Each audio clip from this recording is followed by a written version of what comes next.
Life is hectic, demanding, and doesn't stop. When honest with ourselves, we must confess we often don't know what the hell we're doing. The LARKCAST is an ongoing conversation about the inclusive and mischievous nature of God's presence through the lens of all the things that make up this phenomenon we refer to as life. Astonishing grace and refreshing honesty collide right here for your weekly encouragement.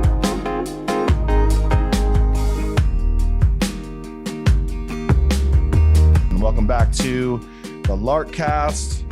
You are now tuning into what will be, or what will go down as, the last of the Parables podcast. Cue sad music.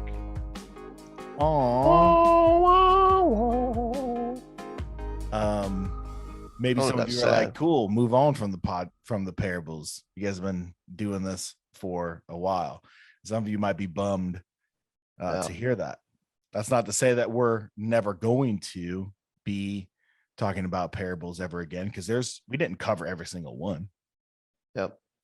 Now we definitely hit a thrust of all the main stories. There are some little tiny, smaller, little nuanced parables that we'll hit as we go. But yeah, dude, this is the end of the big journey, man. This is it. It's the end of the road. Yeah. Yep. Not the end of the podcast. No, certainly not the end of the podcast. In fact, we're pretty excited about what we're going to be doing next, because while this is the last of the Parables series, certainly not the last you'll hear of the Parables, but what we're going to be doing is we're actually letting our audience dictate where we're going next. What? You, the listener, if you're in your car, if we're in your ears right now, you get to determine where we're going next. Russ, let's give them some parameters. What are we looking for here from our audience? Everything, man. Talk about bugs, government, taxes, politics, vaccines. Just kidding. I don't need any more of that in my life. Just kidding. No, the door is open. So if there are things that you have thought about or have wrestled with as you've been journeying with us through the parables, or if you just started checking things out and you just listened to the first one and you're like, man, I got some questions here. If you're, there's a lot of popular thoughts and ideas and things that are flying around in regards to modern Christianity and, where did it go wrong? Or where do we need to go next? And all these things sort of in relation to what Jesus has said that we've been unpacking. Fire away. The door is really wide open. Whatever's on your heart and mind that you're trying to work through in regards to what God is really like is what we want to press into. So yeah, reach out to us. Let us know. Yeah. And it could be, thought question related, what is God really like? Maybe a certain passage, a certain theological system. Maybe it might be the Marcel podcast that's floating out there, questions about church, about ministry, whatever the case, personal questions, personal wrestlings. Really, it's just kind of open, but we want to hear from you. We want to meet you guys where you're at and have an ongoing discussion. The LARKCAST doesn't exist for us to just run our mouths and have a platform, to just kind of to talk and speak. This isn't a couple of ex-pastors who are just really missing preaching on Sundays, and we need a platform to get on here and flap our jaws. Yeah. We exist for you. I think we exist for the people who are kind of like you and I, Russ. We have a story, and we really came to discover that good news was better than we could have ever imagined. And church and ministry could just be as simple as friendships. And that is quite a bit of a journey that God brought us on to get to that point. And we're connecting with and just trying to be friends and helping people who are on that same journey. Yeah. Yep. No, I think it's a great summary. So that's why the LARKCAST exists. Yeah. Wherever you are in the equation, right? Fire away. We'd love to hear from you and love to speak into the things that you're trying to think through, wrestle through. Let me just say this before we dive into the parable. All questions, doubts, fears, and frustrations belong here. Mhm. All of them. If you're worried about like us like naming you on here, please don't fear that. We're not naming anybody in regards to the questions, but Cool. just I'm know glad that you you said can that. share anything you like with us, and we love to press in from there. So Yep. if you're wrestling with it, chances are there's probably a lot of other people out there who are wrestling with it as well. Yeah. So I want, just encourage you, do it. Reach out, howdy@larksite.com, or just be looking on social media. We're probably going to have an opportunity, through a post or through a story to send in a question. So be looking forward to that. We, at the time of this recording, are on the front end of the Lark tour, and we're about to hit the road tomorrow. It's all going down. Obviously, you guys are listening to this on a Tuesday, so we'll have just wrapped up the Lark tour. But at the time of this recording, we are on the front end of that. And I just want to remind everyone, we are hitting the road at the end of 2021 and then all of 2022. So if you have a group of people, a number of people, a community that have been coming around the conversation, whether it be through Reclaim or the LARKCAST, and you want us to visit your city, come to your church, speak at your event, and just come and mix it up, man, with your crew. Yeah. Reach out to us. Hang out in your backyard. Hang out in your backyard. Yep. The St. Louis thing we're doing, that's going to be a little bit more of a bigger thing in a brewery where our friend Danny's has started a church there. The Louisville crew is going to be more of like a backyard food hangs. It's going to be a little bit more low key. So we're down to do any of it. And I think, Russ, you're speaking at a church on Sunday as well in Louisville. So there's just a wide array, right? Everything from like a Western normative traditional thing to just in a backyard or at a brewery. We're down for anything. Yep. Yeah. Reach out and we'll come your way. I'm pretty stoked about this. Yeah. Inquiries and booking is again at howdy@larksite.com. Okay. Last of the parables. And just so that our audience can't point a finger at us and call us babies or wusses, or we tapped out and didn't handle the toughest ones, we are doing the last of the parables in Matthew 25. The Matthew 25 parables are the most difficult ones. You have the wise and foolish bridesmaids, the parable of the talents, which we did last episode. And now we have the parable of the separation of the sheep and the goats. Ooh. And here we go. It's like, here we go. I'm just gonna read it and we're gonna jump in. Yeah, man. All right, Matthew 25. I got my Bible out today. If you notice this, if you're following along on YouTube, I have my. This is the one, bro. This is like the last of that list where like. Is Jesus taking off that velvet glove of grace and putting on the brass knuckles? Yeah. So if you've ever wondered or feared that, hang on. Here we go. Okay.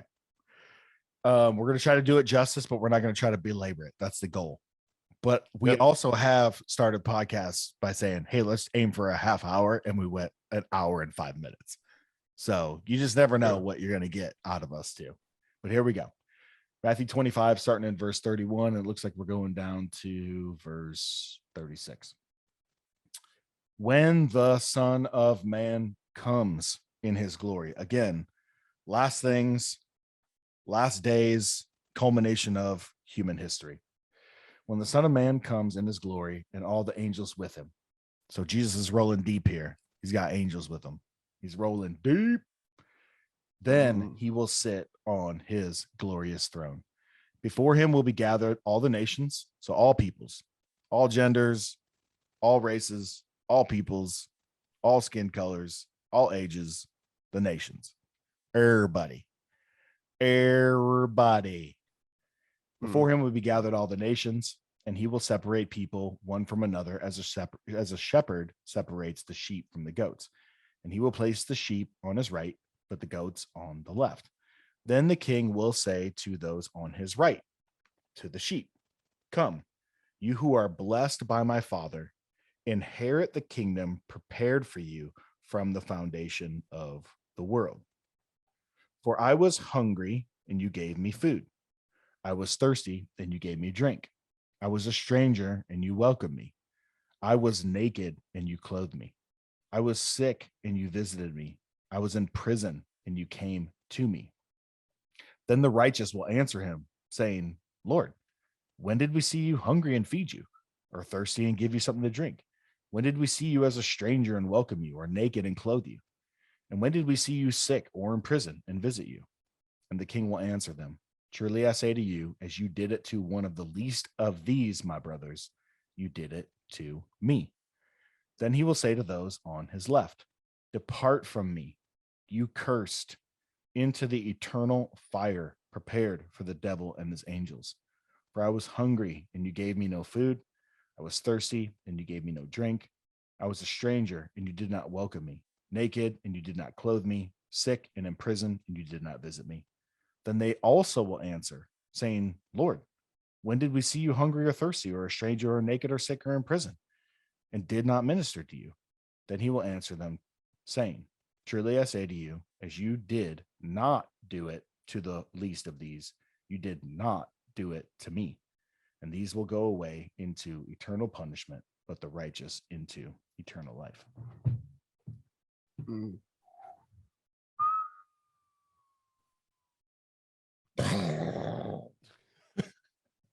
Got some heavy stuff here.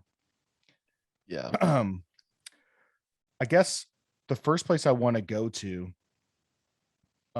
is just to remind everybody of the crowd that he's speaking to. The people who have really been a thorn in Jesus' side from, the beginning. They've been putting every word and move of his under a microscope. They've challenged him countless times. They've rebuked him countless times. They've challenged the disciples too. Lots of arguing, lots of accusations. They are the religious leaders of Jesus' day, the spiritual and religious representatives of an entire nation, of the religion of the Jewish people, of God himself, Yahweh, right? They think they are literally the guardians and the representatives of who God is. And they are constantly confronting Jesus. Like, it's just good to just like keep reminding ourselves of like who his audience is here, like who he's really like talking to. Mm-hmm. Yeah, I think it's just a quick reminder to me, you, man, everybody listening in on this. It's easy to find yourself seeing that camp as a them, those, right? Them, those people over there who are having a hard time hearing anything Jesus says because it wars against this platform that they've built for themselves. And it's easy to forget that we ourselves can be in that camp on a daily basis, man. Yeah. And I think it's just good to remember that, like, yes, this is who he's talking to. But there's a good representation of all of us within that. Mm-hmm. So obviously we have a parable of judgment here, and it gets pretty dicey and pretty descriptive and pretty grisly towards the end. I want to just make a quick comment about judgment and Jesus in particular. In verse 31 here, you see it says, when the Son of Man comes in his glory and all the angels with him, then he will sit on his glorious throne. Before him will be gathered all the nations, and he will separate people one from another as a shepherd separates sheep from the goats. I think what's crazy about this is that Jesus is telling these guys who think they are about to do God a favor by eventually killing this dude. Yeah. And that in the end, this crew who's confronting him, right, at this judgment, Jesus is telling them, you're actually going to be standing before me. So they are putting themselves in the position of God as his representatives on earth to judge this person who's coming in the name of God. But Jesus delivers this shocking blow to him. It's like, actually, you think you're in the position of judgment over me. I'm just letting you know, when human history culminates, you're actually going to be standing before me. It's pretty wild, dude. Right. And if there was ever a crew who was familiar with and functioned in the place of judgment, it was these Pharisees. And I love what you said. It's not a them or a they. It really is us, because if we're honest with who we are, do we let judgment fly, bro? Oh, yeah. If not on social media, if not to our friends, if not to other people's faces, we let it fly in our hearts and in our minds. So we're actually like in pretty good company with these Pharisees, because we are not strangers to making determinations, choices about others and their situations. Yeah, I think Jesus sort of kicks things off that way. You can go back to like Matthew 5-7 and this collection of short teachings from Jesus that we've named Sermon on the Mount. It's constantly being held up in a variety of circles that I've been in over the years as like kingdom. This is where we find the kingdom ethics. This is where we find the gospel of the kingdom. This is where we find like this kingdom manifesto for bringing about change to us and to society. But really what Jesus is doing throughout all of that is creating, which we've talked about on here before, a crisis of capacity. He's actually revealing what's going. Here's what you've heard, and you think you're actually okay in it, because he's talking to these Pharisees there. But again, he's also talking to us. Here's what you've heard is good and beautiful and right that you think you've grabbed onto and you're walking in. Let me show you what it really means, though. And so with every single one of those points, right, he eventually gets into what you just said. Maybe you have let judgment fly from your lips to someone, right, to their face, or through social media, right, or on the phone with a friend, or maybe you haven't, but it's definitely raged within your own heart and mind. That's what Jesus shows us. Like there's a broken nature to who we are. There's a spirit of self-reliance that's constantly trying to control its destiny from every angle. And I think that's why we are so judgmental of anything and everything. So I guess what I'm ultimately saying is I can't stress enough that what Jesus is doing here with this crowd is no different than what he's been doing from the beginning, and just revealing to us like what's really going on in the human heart.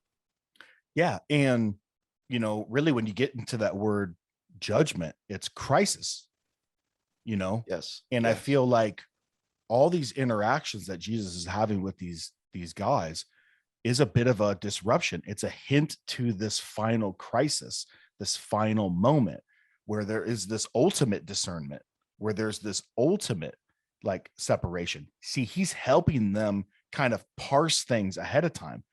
And notice, Jesus isn't necessarily the one that's kind of like starting these fights.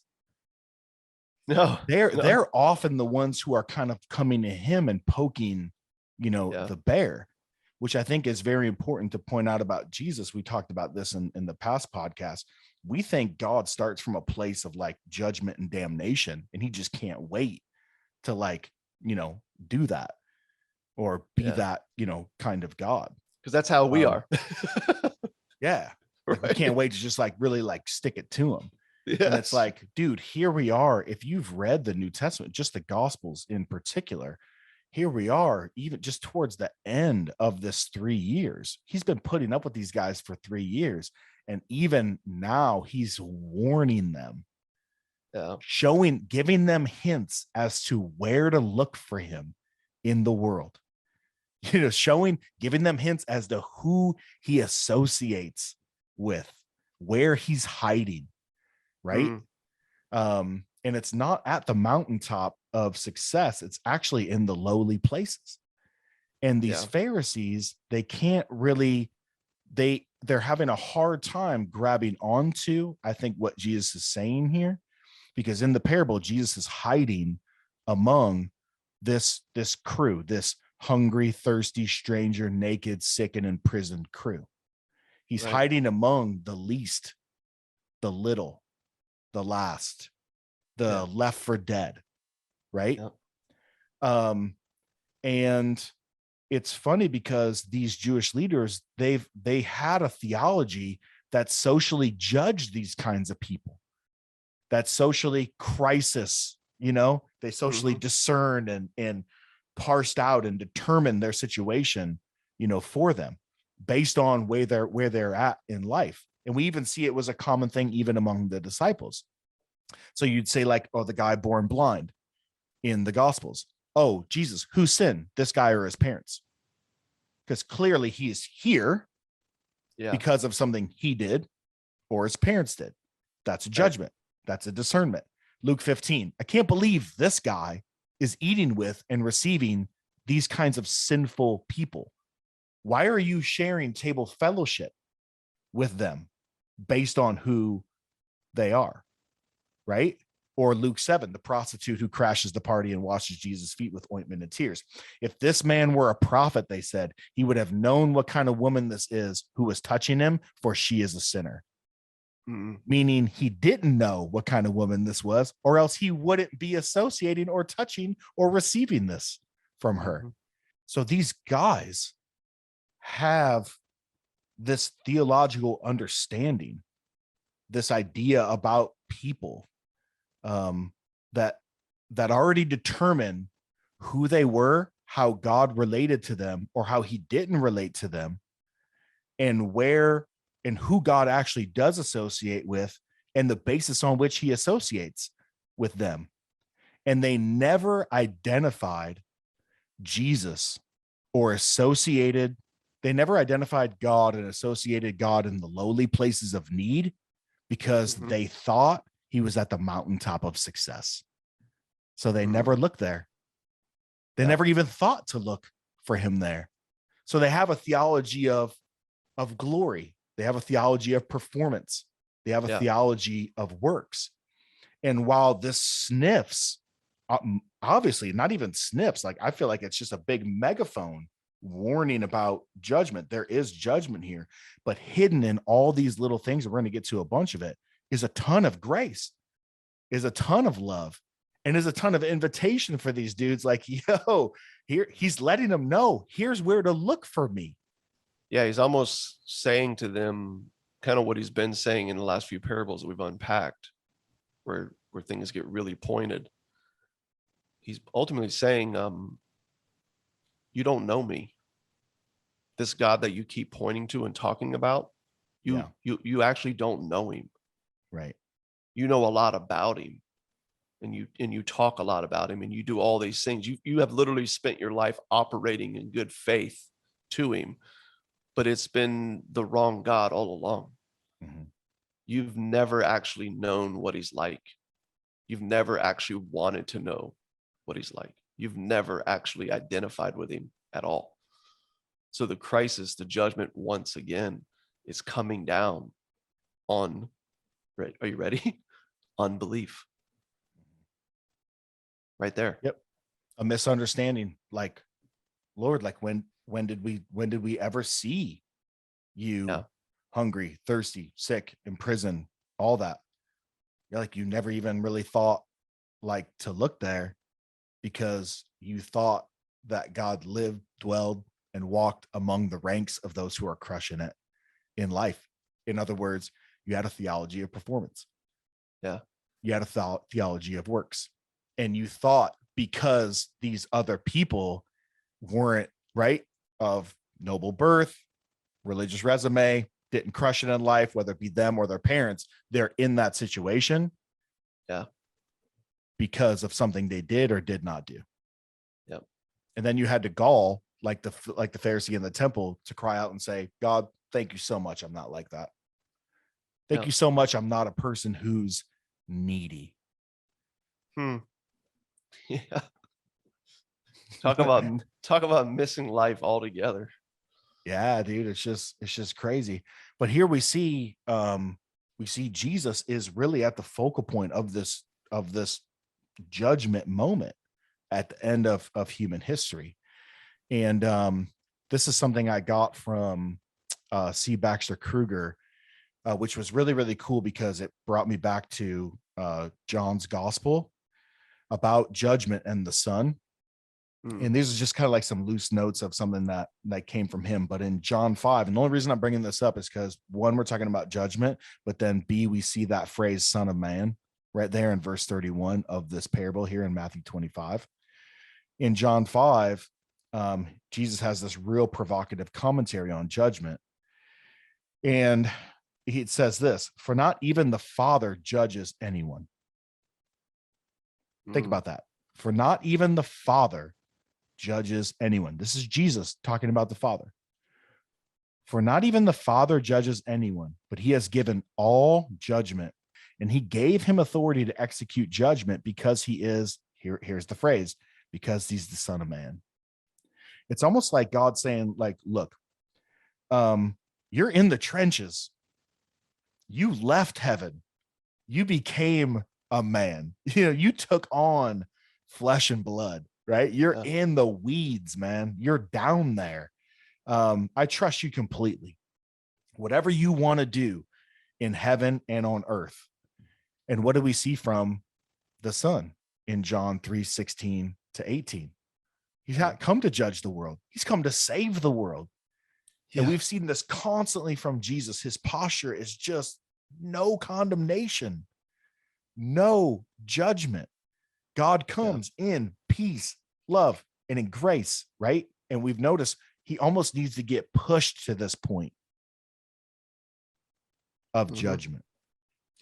And so he's saying, I trust you completely. Whatever you say goes. And the implicit point to the Jewish leadership here, these Pharisees, is clear. Be careful, dudes, because I don't think you know who you're dealing with. And just so you know, at the end of the age, me and the angels, it's going to be me you're standing before. But you see the play on words here in John 5. He has two Greek words. He says, one is krino, which is separate, discern, consider, or evaluate, or decide, like to determine. And the other one is crisis, for which we get this word, right? Judgment here, like the English word crisis. And Jesus is saying the Father krinos no one. He doesn't discern, parse, right? Like separate, none of that. But he's given all crisis into the hands of the Son. And so Jesus has authority to execute this crisis because he's personally present, and we see him doing it right here, right? There's nowhere to hide. As you've said in the past, exposure is at hand. And I love that Jesus is showing his cards to these dudes. He's not like, oh, I got something for them in the end. They have no idea what's coming. It's like almost even in this warning of one day you're going to stand in front of me, he gives them hints as to where to look for him and what's coming, in the hopes that they might change their mind about who he is. And he's having this crisis moment with them, a hint, a whiff of what's going to come, in the hopes that they might change their mind and repent, I think. I would say that you're right. I mean,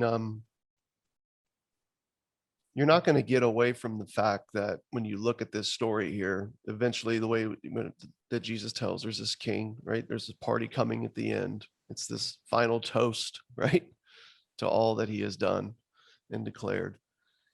And there is a separation, sheep, right, from the goats. And that's what he's unpacking here. And eventually he's getting to what makes the sheep, what makes the goats, and why one is at the party and the other one is not. And I think you're right. I think he's trying to help them realize how much they've really missed what God is like. They've missed the fact that he loves to throw parties. They've missed, right, the one who threw the banquet, right, for his son's wedding. Who invited all good and bad in the alleyways and hospitals and tattoo shops and bars. Yeah, they've missed all this, man. They've missed the happiness of the bridegroom, right? The joy at the party. They've missed life itself. Yeah, they've missed this nobleman who loves to play money out in the cosmos and invites us to invest like there's nothing to lose, because there's nothing to lose. Um, and I feel like this is that final moment where he's just trying to like shake him in a sense. Because when you look at the story, he refers himself as the good shepherd, right? He's the good shepherd who lays down his life for the sheep and the goats. I think we forget that. He's the good shepherd that you've already brought up in John 3:16, who came to save the world so that none would perish. He wills none to perish. He came not to condemn the world, but he came so that the world could be literally come alive. It could awaken to their very reality that they've always had in him. Mm-hmm. And that's the one who does the separation here. And as people who didn't grow up in a Jewish context in biblical times, we don't realize, like, not only in the story does the separation of sheep and goats happen within Jesus's shepherding of both, okay? Because he's shepherding both. He's got one crowd on one hand that's grabbing on, but then he's got these Pharisees on the other hand that refuse. But again, he's the good shepherd who's shepherding both at the same time. Mm-hmm. He wills that none would be perish. He will draw all to himself when he's lifted up, right? I just think it's just all the story itself is pointing to everything that you were just unpacking in John. I mean, even in it was normal in biblical times that I read for a shepherd to keep both sheep and goats, dude. Did you know that? It was normal. I was just about to ask you where we see the inclusion before exclusion. It's like it was normal for them to keep both in biblical times. In fact, in Exodus chapter 12, verse 5, it specifies that even a goat can serve as the Paschal lamb. A goat can. So this isn't one is good and the other's bad. One got it together and the other refused to get it together. That's not at all what's going on in any of the parables that we've looked at. None of it has been about a God who's interested in counting. Maybe if he was interested in counting, why would you make in the last parable we unpacked with the talents? Why would you reward the richest one? Why would you enrich the already rich one who had 10 why wouldn't talents? Why wouldn't you make the 4 of the second guy count on a trustworthy Tristan? Why wouldn't you make his 4 or 5? Right. You would have gave him and help him catch up, right? That's how we think. But he doesn't. Because again, the point that Jesus is making in the story is that God quit counting. He quit counting. And so it's not a good and the bad. It's not like the sheep and the goats, the way we so like moralistically, put on those lenses when we read this story and we forget everything Jesus has been saying when we get to this parable.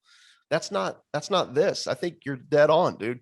He cares for these self-righteous people, man, who are missing the party that is right under their nose. Yeah. And he shepherds the sheep and the goats together because that's what a good shepherd does. And he calls them all and he draws them all to himself because he does will that all be saved. He wills that none shall perish, he said. He came not to condemn, as you've read in John. And that's what we see here, man.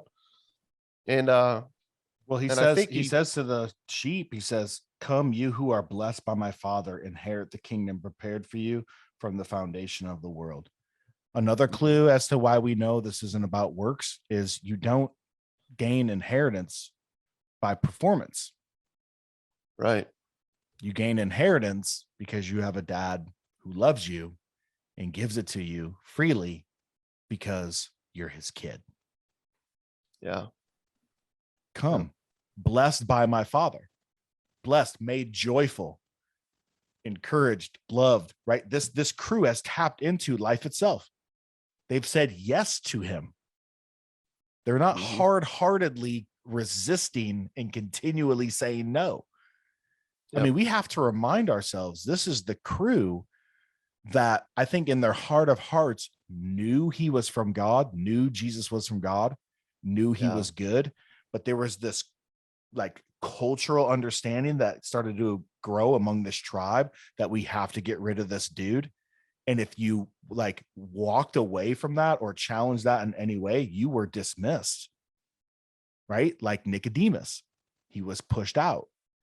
And this is the same crew that where Jesus has that moment of blasphemy against the Holy Spirit, You know, that like one unforgivable sin in the New Testament Yeah. where it's like blasphemy against the Holy Spirit, and everyone's like, man, like, what is that? You know, Yeah. have I done that? You know, and it's like, there's and everyone's one. like, oh my gosh, dude, Yeah. crap. And what's going on there is a very specific instance where this person that's among this crew that really is Jesus is talking to right here, who is just a hard-hearted no, regardless of everything that they see, even though they know. And in his heart, he knew after watching Jesus heal somebody that he was from God. But in keeping step with his tribe and not wanting to fall, you know, out of line and wanting to be welcomed and accepted there, he pointed a finger at Jesus and goes, "You did that in the name of Satan." And it's such a hard-hearted, like predetermined no matter what you hear or see from him, that's the kind of unbelief that Jesus says, that continual persistent resistance to every way in which I'm just showing you myself, revealing myself, is the only thing that can't be forgiven, because you're insisting on remaining outside of the reconciliation of all things and the party and the table that he has set for the world. Yeah. Jesus told us in the scriptures, you know, in a sense, kind of gave us a little bit of a breakdown of the job description of the Holy Spirit. Right? He convicts us of sin, and he testifies to the truth, and the truth has a name. We see that in the scriptures. Jesus himself said, "I am the way, I am the truth, I am the life." He's not a way, he's not a truth, he's not a life. He literally is truth. He is life. Right. So the Spirit is going to constantly be pointing us to this reality. Yeah. Right? This reality. If you go to your grave calling the Spirit a liar, if you go to your grave calling him a liar, this is not true, Jesus is not Lord, that is to blaspheme the Holy Spirit. That is the one act, okay? The refusal of your acceptance, your unbelief, is the one and only thing that will forever keep you separated from the God who's already done everything to make you alive, to make you whole, to make you one with him. But if you don't want anything to do with him, if you refuse to accept him, if you refuse to identify with him, he will grant you what you wished in the end. And that's where the whole idea of hell and, you know, all the different concepts that people have from it, and kind of this picture that we're starting to see in this parable comes from. But I just think it's important to realize, like, that's the nature of what's going on here. I think we forget that evil has been aced out by Jesus on the cross. He knows, he told us time and time again, I've come to die. My mission is to die. It is not to my mission is not to reform you or to improve you. It's literally to die for you, so that in my resurrection, you will live, so that you can live. So he deals with evil, man, on the cross. It's not a problem for the kingdom. And I think we have to remember that when we look at the separation here, you know, the sheep and the goats, man, is that it happens within the flock. It happens within the kingdom. You know, it goes back to like the weed and the wheat, right? They grow together. They exist together. And they're growing together. The evil and the good is not going to deter what God is like and what he's doing in the world. In fact, he's like graciously allowing it to grow together in hopes that I think what we're seeing in the story, so that those who are still refusing him might wake up and go, man, what am I doing? Yeah. And realize this. And so this separation, man, it's not the, it's not like the, you know, the king is going to deal with evil at this climactic event at the end of the world, and then he's going to separate, you know, the sheep and the goats, man. I think just seeing that, understanding like the separation, what's going on, the refusal of this camp, it all sort of moves into understanding who becomes sheep and who become the goats in the end. Because if you don't see what we've been talking about so far, you will get to the separation here and why they were separated and be like, see, there it is. Get it together in the name of Jesus, man, and you'll be in. Mm-hmm. That is not at all what he's saying here, Yeah. in my opinion. I think where it says, come you who are blessed by my Father, made joyful by my Father, loved by my Father. You know, God is often painted as someone who is faithful, right? Yep. He, in the last parable, it says, you know, the person who thinks they have, it's going to be taken away. And the person who actually has, more will be added. The crew who thinks they have and it's going to be taken away is this crew he's talking about. They think they're in, but you come to find out at the end of the age, you're standing before the person literally whose murder you plotted. And it's like, crap, we got that one wrong, right? Yep. And the person who has, more will be added. And I think what he's saying is they're blessed by the Father. Look at all this stuff that they eventually end up doing in life, which really is just like very simple, tangible ways that they're loving their neighbor. Yeah. Simple, tangible ways that they're loving the people around them. Notice how he doesn't say, like, you know, they got rid of world hunger. They got rid of, you know, global need for jackets in the winter in Chicago. Yeah. You know, they got rid of, you know, global, you know, thirst and the need for clean water. I think these are very just simple, tangible ways that they're caring for, you know, the people around them. Because if you start to determine the separation of the sheep and the goats based on philanthropic works, I mean, dude, you're opening up a can, bro. You know, that is like, Yeah. that is pretty insane. But it says, come you who are blessed by my Father. In saying yes to God's Son, you're saying yes to life itself. It's called faith. And when we say yes, he keeps enabling that yes in our lives. Even when we grow weary of saying yes, even when saying yes is hard, man, hard. Even when saying yes is hard in the violence of our own mind, the doubts we have, right? The condemnation that creeps up in our own heads and our own hearts. The saying, when saying yes is hard in community with other people. Even when we grow weary of saying yes, he makes that yes joyful, even when it feels bitter, even when we feel like saying no, even at points in our times when we want to just walk away. That's what it means when it says, come you who are blessed by my Father. Notice who's doing the verbs here. Come you who are what? Objects of my Father's blessing. Yeah. You know, when you pair that with last week's parable of he who has, more will be added. I think what he's saying is ultimately how Paul summed up the Christian life. He is faithful, yet we are faithless. We are prone to faithlessness, but faithful is he in our lives to keep adding to that yes, to keep us saying yes, to keep pushing us out into the world, to love neighbor, to love brother, to love sister, right?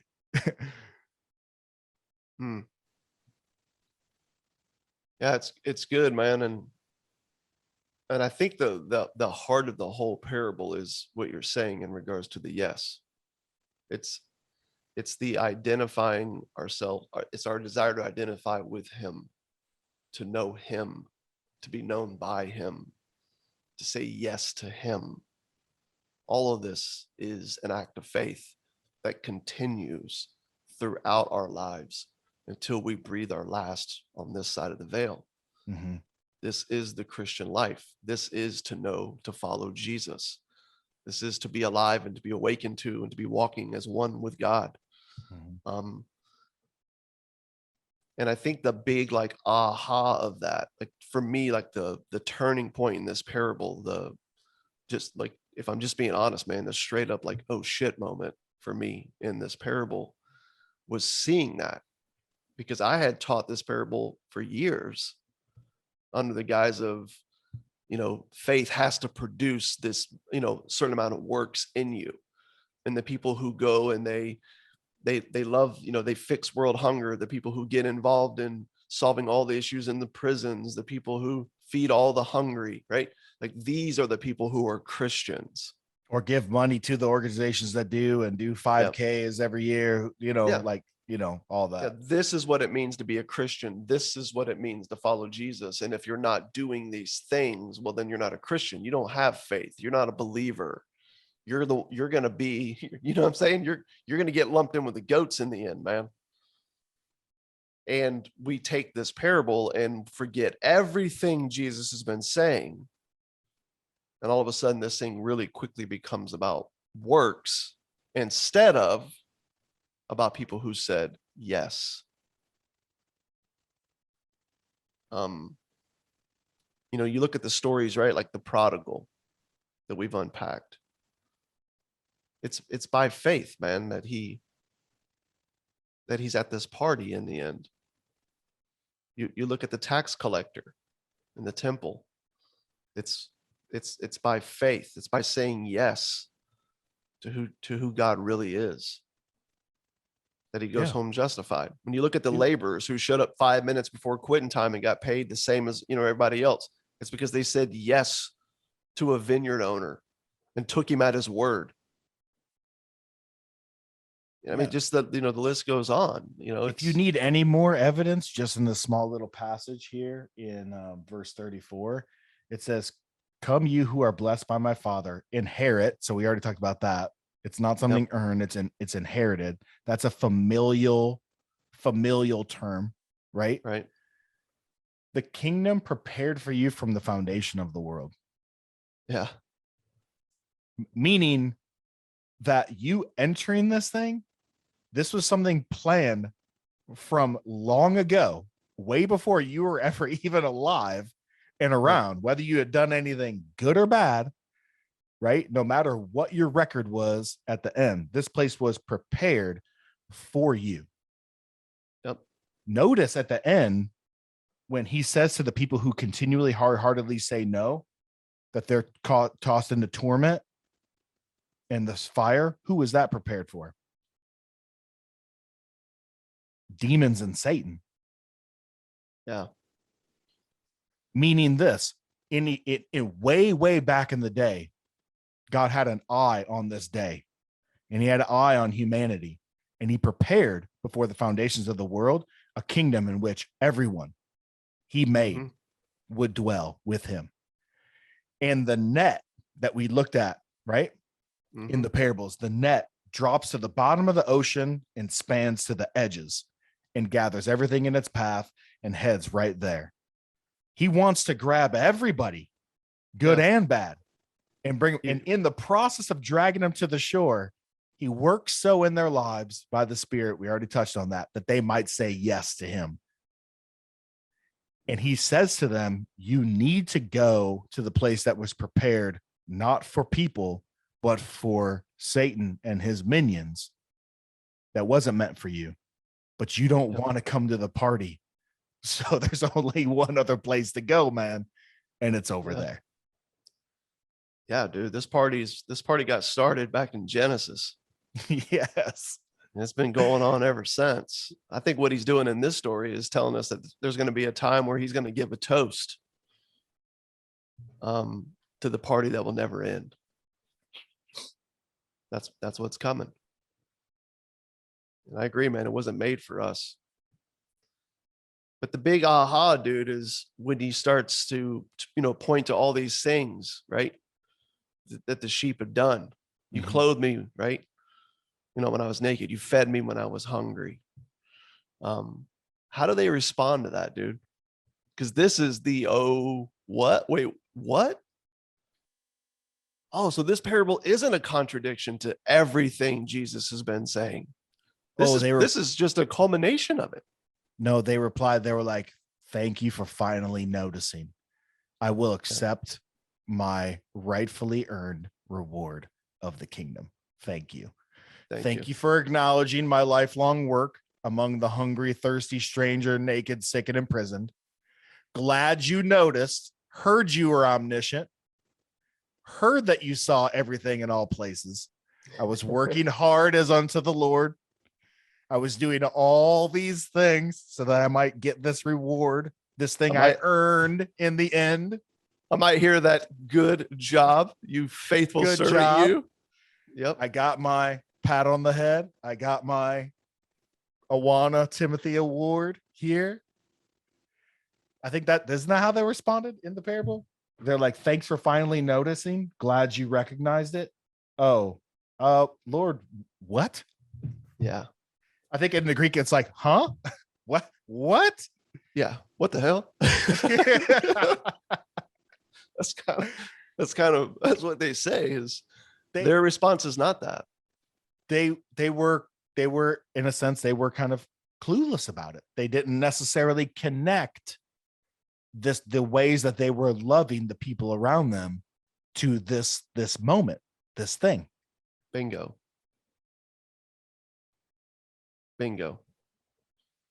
This isn't something that they knew to do with knowledge. I mean, we can go back to Genesis, right? What do we see there? Adam and Eve. We're missing out. God cannot be trusted.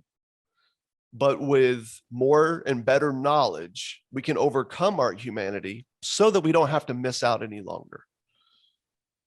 And there begins an obsession with knowledge and control. Mm-hmm. And it's at work in the veins of every person who's ever lived. Yeah. Okay. And I think in this case, man, like what we're seeing here is this has nothing to do with knowledge of these things and then going and doing them. They didn't even know they had done any of this unto him. None of it. This is the total opposite. Their response, in my opinion, paints a picture that's the total opposite of what we push everybody to go and do in the name of this parable. What these people had done was identified themselves with him. They wanted to know him and him in and through all people who all matter unto him who made them. Mm-hmm. That's by faith what they've done. Right.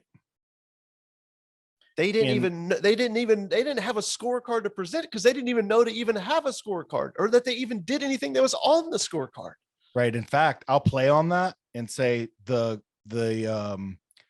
who didn't do anything with the hungry, thirsty stranger, naked, sick, and imprisoned, because they did have a theology of performance, it forces you to so focus on what you're doing that you don't have time for people that can't help you or benefit you. You so need to work on your resume. You so need to curate yourself. You know what I'm saying? You're so dialed in on you. And this is the reason why a theology of performance is so damning, is because it forces you into radical introspection. Yeah. Yeah. Performance, always constantly looking at, am I doing enough? And am I doing it in the right way? Did I have the right heart in doing it? Because then that adds another layer of complication. Remember, like, shoot, dude, am I doing enough good works? Oh, crap. Jesus talked about the heart and the motives. Oh, shoot, did I do that with the right motive? You know, and you're constantly like, you know, Monday morning quarterbacking all your like good deeds in the past. Like, shoot, dude, did I do enough? And did I do it with the right heart motive? So it forces you to constantly focus on yourself. And when you're constantly dialed in on you, you cannot love, because love is self-forgetfulness, man. Yeah. Yep. Love looks in the rear view mirror and it's like, oh crap, man, that was pretty cool. What happened there? I kind of sacrificed time, money, energy, but it really wasn't like effort. Yeah. It really just kind of was effortless because I just loved that person. And that was really cool how God blessed me unto that. Mm-hmm. Yeah, this is like it's almost like Jesus is helping us see that if you planned it or posted about it, it probably wasn't me. If you planned it or post about it, it probably wasn't my presence at work in and through you by the work of my spirit. Because when you just identify yourself as someone who's been lost in the life of Christ, when your life gets lost in his life, Yeah. which is literally what it means to live.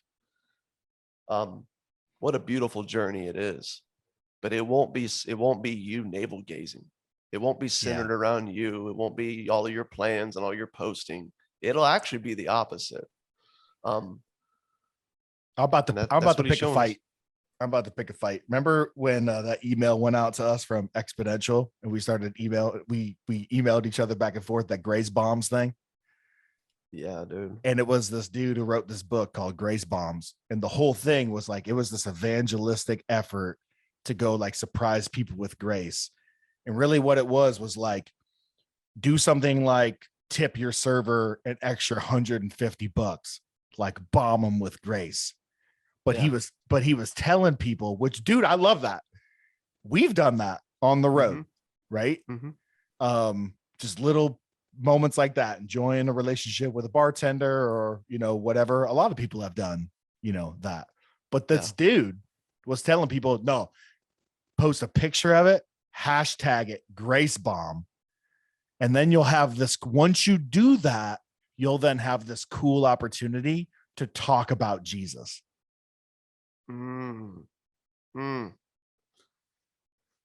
I remember that thing coming through and thinking to myself, okay, you taking in your neighbor's garbage can is nice, but it's not grace. Grace is the cross of Christ. That's grace. Number two, you being nice to your server or bringing your coworker lunch every Thursday is great, but it's not going to all of a sudden raise the dead, just to be clear. I haven't met anybody who yet could just, humanity's obsessed with itself. So I don't see people going, you know what? Now that you brought me lunch, I'm totally willing to die. I'm totally willing to just give up and say that Jesus is Lord. Like it doesn't work that way. But do people accuse us of cheap grace, dude? That is cheapening grace. Yeah, the grace we're talking about is cheapening grace. Is so rich, no one can afford it. Or embody it to it in its fullest sense. Yeah. And at the same time, we're saying it's already freely yours. It's mind-blowing, but it's life-giving. Jesus is just that good, man. So, but I'm with you, dude. Like, plan it and post it. And then we're calling it, yeah, man, this is following Jesus. Matthew 25. And I'm going, no, dude. The people who identified with God, the people who wanted to really know him, the people who said yes to him, that walked in these beautiful things, didn't even know they were doing it, much less doing it unto him. This isn't a passage about how to get it together so you make it to the party. This is a passage about grabbing on to a life of faith in him who started the party. Because if you refuse your acceptance, not only will you never get to enjoy what really is life, which is all the things that he does in and through you that you get to participate in, you're going to miss the party in life altogether. Right. And much to the surprise of the goats, God is not the celestial awarder at the top of the mountain with a bunch of medals in hand, ready to give them out to those who successfully climb to the top. No. He's actually a lowly servant down, mixing it up with those who are in real need, because saviors, grace only works in need. It only works in death. It only works in leastness, lostness, those who are left for dead, because they recognize they're needy. They recognize they need rescue, not reform. Those who are dialed in on reform are dialed in on themselves, can never really think about anybody other than themselves, can only really mess with other people who are going to help them become the best version of themselves, and are focused on the God at the top of the mountain as they progress and as they ascend and as they get better and better throughout life. And so they're like, well, when did we see you hungry, thirsty, estranged, naked, sick, and imprisoned? Yeah. Well, we never even really thought to look for you there because we were just so dialed in on getting to the top of this mountain. Yeah. We were never really interested in you. We were never interested in you or your creation. We just literally wanted to use you and your creation to get to the top of our mountain. There it is, dude. It's so selfish through and through. Yeah. It's so selfish through and through. And scores of church leaders thinking they're helping people, right? Yeah. Be these kind of people that they can present to God at the end of the age and say, look what our church did. We make them nice and shiny, holy people. And preach the parable of the talents from last week in that way so that they can give more and serve more and preach this one, right, in certain ways. Yeah. They're not helping. No, they're using. I think that's what we're missing here, man. Like in this world of do good, be better. Everyone, fighting desperately to get to this imaginary winner circle and have some platform to stand on. And you'll have people who will take the talent approach, like you said, we talked about last week, or they'll take this one and they'll point to all the things that they're doing among the prison, the poor, the naked, the hungry. But I'm looking at it and I'm going, dude, it seems like you're just using people who are in need to achieve a certain status for your own self-assurance.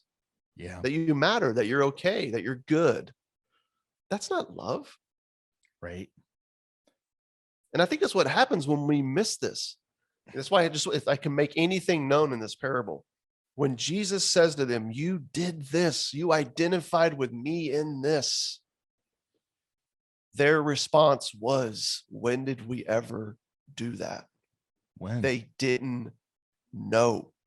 This is not a parable about the importance of knowing and doing all the things. It's a parable about a desire to know him, to identify with him, to say yes by faith to him. In a sense, to get lost. Literally, to get lost in him. To get lost. For we have been crucified with Christ, right? As Galatians says, it is no longer I who live. Yeah. If it's of our performance, you have to make a plan in advance and you have to have a pretty strategic way in which you're going to get there. Yeah. And you got to really focus on every move counts. Dude, when you know you're held by a love that won't let you go, bro, you literally get to just like base jump. Dude, just like let go. Right? Not a parachute. And just follow him. But I think we've done justice to this. Yeah. The last thing I think we need to quickly touch on, because we've had some comments, some discussion about this internally, but also some comments on our social media. And I think our crew at large is kind of rethinking this, in addition to a number of different things, a number of other different theological topics and church related things and all that. And it's this idea of hell. Yeah. Yeah. I mean, you're going to have the camps that are, hell is eternal torment, nonstop torment forever and ever and ever and ever. You're just going to be in this nonstop anguish torment because you refused God's acceptance. You're going to have the camp that says, no, man, like it seems to be a little bit more like there's going to be gnashing of teeth and weeping because there is a moment where you will be separated by your own choosing, by the way, okay, your own doing, your refusal to accept, your acceptance, in which case you will have missed the party. You will have called the spirit a liar, right, to your grave. And it's like hell's just sort of like a removal of you. It's the end of you, right? Done, over. And then there's camp, right? That's like there is no hell. You know what I mean? There is no hell. So you have different people, man, who are coming at this thing from different angles today. I could definitely see the nuances and the scriptures and the teachings that can result, right, in some different ideas about this. Just to be clear, it's hard to be clear, I guess is what I'm saying on all about of it. about the nature and duration of it. Yes, the nature and duration. But there's enough information that makes it murky, is what you're saying. Yeah, that's a great way to put it. The nature and duration of it Yeah. is, to be clear on that is a little difficult. Because again, you have to go beyond just the English translations that we have. And when you dive into what it's actually written in, that's where you start to go, man, I don't know about the nature and duration of hell. But is there a hell? Is there a separation? Is there a moment when the net reaches the shore and the contents are separated? Dude, these are Jesus's words, man, not ours. There is. And he says there is. Yeah. But the one thing for Lark is, which I think totally aligns with what Jesus is getting at here, is hell is just so damn unnecessary. It is. But there are people in this world, dude, who just will not receive a free gift when it comes their way. They just can't handle the indiscriminate grace that says you cannot achieve this, but I'm going to do it in and through you because I want you at the party. Yeah. They just can't get there, man. And they won't. In which Jesus does say numerous times in these parables that we've been looking at, if that's your position, all the way up till you breathe your last, I will grant you what you wanted. You wanted separation from me, you will have it. Well, I do think we see that in the scriptures. Yeah, it's like, my neighbor came over yesterday. We've been having some really, really killer conversations about everything. There's just some stuff going on in his life that's just, that's just is bringing him to the table. And it's been, a real joy to just be a friend to him. And I've been loving our conversations. And this conversation came up last night. He was like, all right, dude, like, so hell, what's up? And I'm like, hey, dude, it's funny that you asked me that because we're about to podcast on this tomorrow. Like, this is last night, and I was like, man, we've been having some internal conversations, about this. And man, the Christian community is just so diverse on this topic. Yeah. I go, dude, I there's enough in the scriptures to say, man, I really can't be super clear about the nature and the duration and the veracity of it. But dude, I would be really just negligent as a student of the Bible and just honestly coming to the scriptures to say it's not a thing and it doesn't exist. But I do know enough about it to be like, you're probably going to want to be at the party, dude, and not in that place. So please, I beg you, bro, just say yes to him. Yeah. Yeah. Accept your acceptance. Yep. It's like, I mean, when you think about it, like if you just deny life your whole life, right? You deny the very essence of life. In the end, you never wanted life to begin with.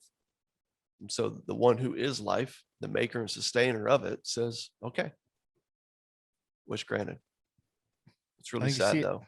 Really sad. Yeah. No, it is. And I don't want to talk about it lightly because I think Jesus is graciously warning this crew. This crew that's here is not going to, at the end of the day, ever point a finger at God and say, you weren't loving or just or good to me. They're never going to be able to have that accusation. And that's why I think it's important to bring up what you're bringing up prior about the role of the Spirit. Jesus always talked about the role of the Father, like, hey, man, the Father's working and I myself am working until now. I'm about to leave so the Spirit can come. He's the helper. He's going to do all these things. I really believe like God's at work, like in a continual way and in the quiet moments of everyone's lives, he's revealing himself to people. Yeah. He's drawing, you know what I'm saying? Them to himself. He's revealing himself. No one's ever going to be able to point a finger at God at the end and say, this isn't fair. You're not good or you're not loving. I don't think that that's going to be the case. So I don't want to make light of it at all. Because I do, I think these warnings and I think this language And I think these images are here. And I think in its own way is nudging us ever further and further to just walk on over to the wine table at the party. Just grab a freaking glass, man. Yeah. Just shut your mouth, say thank you, and just start drinking and having a good time.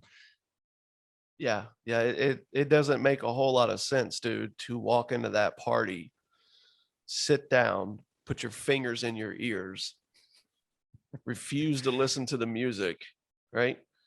Don't allow your feet to start dancing.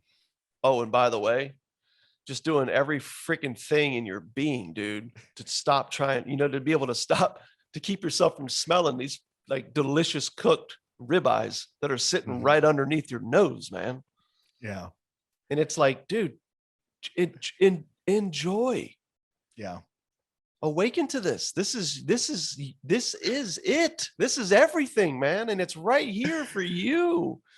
Dude. But if you want to talk about loving, like, I feel like sometimes I think we have to remind ourselves, like, is it loving to force someone to be there? Right. Like, if you didn't want anything to do with him, you never did, and you still don't. So now all of a sudden he's unloving for granting you what you wanted. You wanted separation from God. Now you have it. Yeah. Yep. So I think from just seeing it from that angle, it really helps us like see all these parables and going, oh, so that's why he seems to be telling these stories this way. He wants to assure that we hear what he's saying instead of what we want him to be saying. And dude, that difference makes all the difference. I used to go to this music festival called Cornerstone. It was like this big Christian music festival. And it was everything from like, punk to hardcore to metal and, everything in between. And it was like 7 days and you're just like smelling dirty. You almost would just rather just burn everything you got there with instead of taking it home and try to watch it. But I remember one year I was there was this mobile dance party going throughout all the roads, all the little tents, and they were playing techno music and it was attached to a golf cart. And the party kept getting bigger and bigger as people were joining it. Right. And the music was really loud. It was at night. And the crowd kept getting like bigger and bigger and bigger. And every once in a while we would just run across like somebody who was just like too cool. Like, cause the indie music crowd, they're like, I'm not dancing to that because techno's dumb. I'm into Swedish black metal, and nothing else or whatever. And so whenever we would run across someone that just refused, a whole mob of people would get around them and just start chanting, "You will dance, you will dance, you will dance, you will dance." And you could just tell, dude, like slowly, like they're like sulky, like frown just started like they couldn't help but turn it into a smile. Yeah. You know what I'm saying? And then they're like, all right, dude, whatever, here we go. And they would just start dancing. And everyone starts, you're like, yeah. I feel like, dude, that's how the church needs to be, man. In light of all this. Yeah, I would agree. Not walking around with a megaphone, right? In talk of torment and hell, but rather a ghetto blaster that is an echo of the future party. Yeah. And just demanding, pleading, forcing even people to start dancing. Yeah, it's got a big bourbon cart and a grill attached to the back of this golf cart. Right? It's so good, man. We got like some welders are on hand, they just keep adding on to the grill as needed. We got some bartenders that are being trained as we're going so the drinks can keep slinging. That is what it should be, man. It's hopefully this podcast can play a role in helping people find the freedom to just be that. Yep. So, well, cheers, man. Hey, dude, congratulations on making it through the parables. Yes, we did it. We've been talking about this for a while. Congrats to you. And stay tuned for those who are listening. We'll be back next week. And we got a whole new thing in store. So until then, cheers. Cheers.